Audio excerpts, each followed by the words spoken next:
Okay, let's talk Schwartz. Okay, so Schwartz, I have so many thoughts about this, but let's break it down. His most recent TMZ interview, right? Because he was caught by TMZ, and I'm calling bullshit. Okay, total BS here. Was Schwartz and TMZ, this interview, his first interview, was it staged? Because I actually want to get into this, and I'm curious what you guys think. So I just first want to say TMZ very rarely, and I said this when there was a video that came out, I think it was in the Daily Mail, when Erica and Lisa Rinna were coming off of the plane, and they were Erica was conveniently served with papers at the airport. I just want to say, like, this type of paparazzi stuff is rarely ever candid, okay? TMZ rarely ever just stumbles upon people at LAX.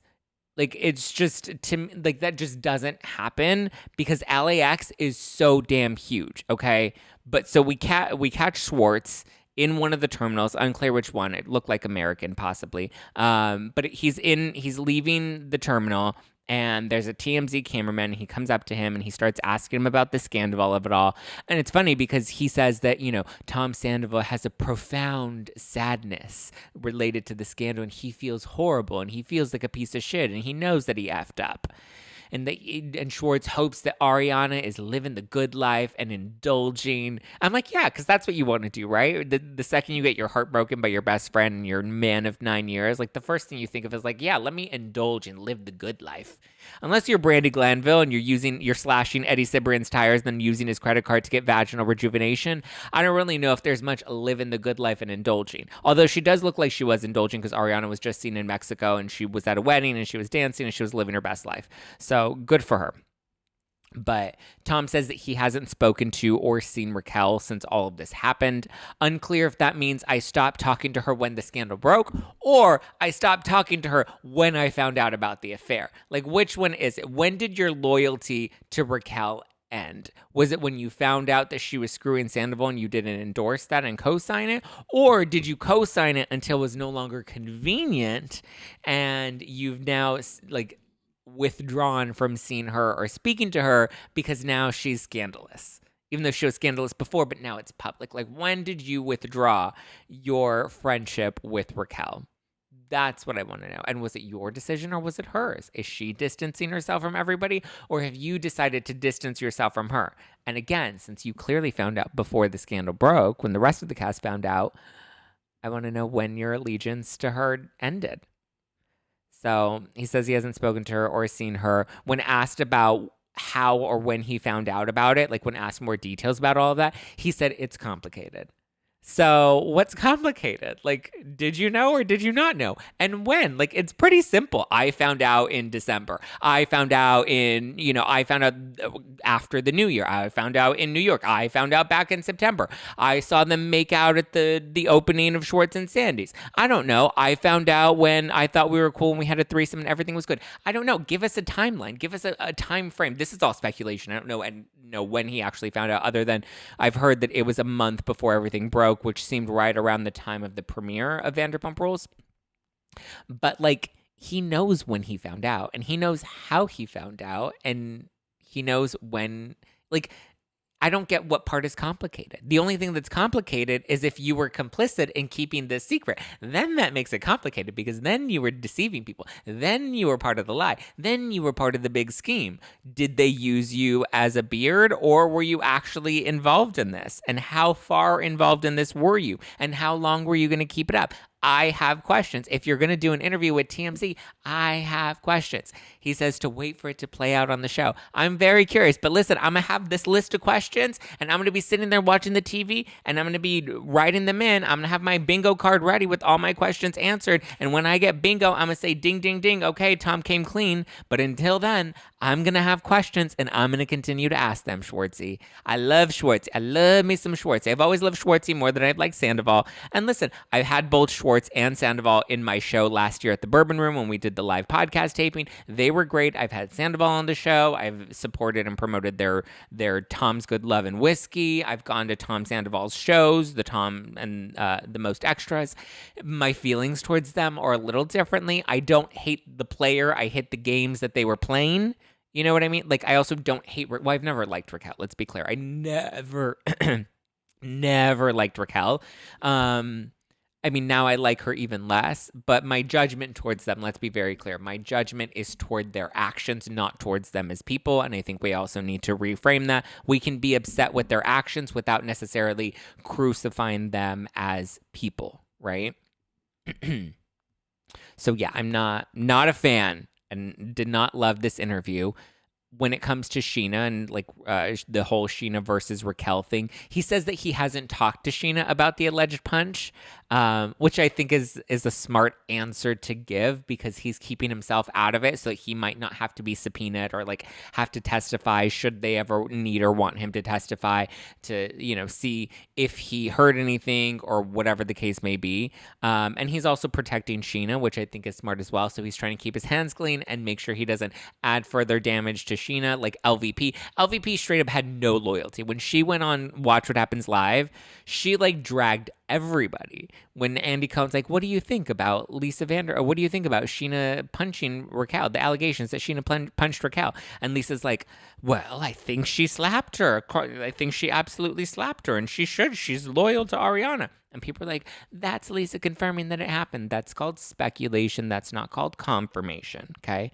Lisa was not there. Lisa said, I think that Scheana slapped her. Again, speculation versus confirmation.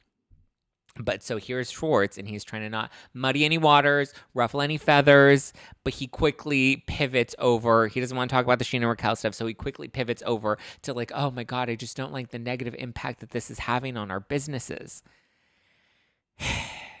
I mean, listen, he spoke highly of Ariana. He distanced himself from Raquel, the scandal. He expressed remorse on Tom's behalf. So, you know, he talked about the damage that this is doing to his businesses and how hurt he is by that. All the standard PR talking points. So I just want to reiterate, guys, typically, not necessarily always, but typically, a news station or a specific field reporter gets tipped off about something like this. This person will be at this place at this time.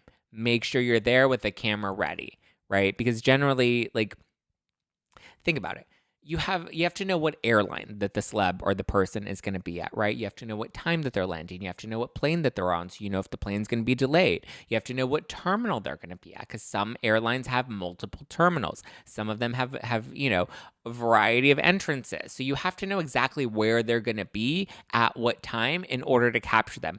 TMZ and paparazzi are not just aimlessly wandering around the airport. I go to the LAX airport all the time. Guess what? Never do I see a random photographer or a random person with the video camera or any, like, they're not hanging around just hoping that they find somebody. What a waste of time if you're just like hanging around the airport and be like, oh, I hope I find somebody today. Even when they're walking down the street, it's very rare, unless there's a celebrity in a scandal and they have their home address or they have their work address or whatever the case may be, then they may hang around, but like even that is very rare.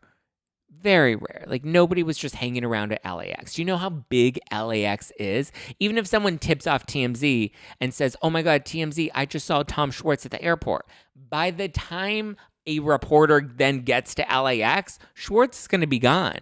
You can get in and out of LAX within 20 minutes, like in terms of like landing and leaving. Like if you get off your plane, you can walk right out, grab your bag and head on out. Like, you know, it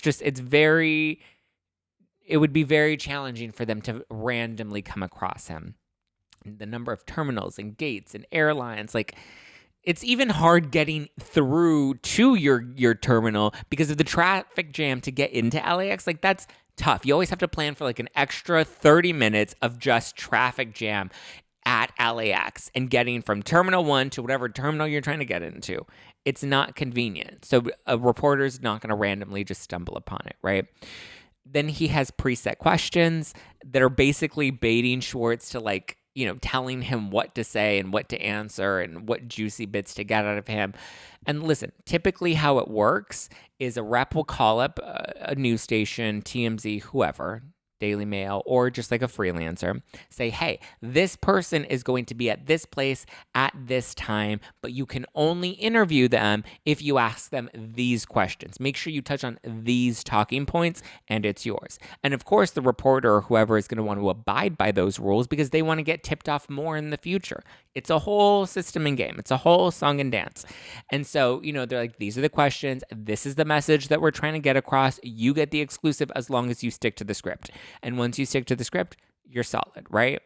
Now, that's not to say that Schwartz knew that this specific TMZ guy would be there at this time, but it's possible that he did know and he was prepared for this because he definitely had some lines rehearsed in his head where he's like, Tom Sandoval is profoundly sad and he knows that he messed up. It was like a total, like a talking mouth for Tom Sandoval, for Tom Sandoval.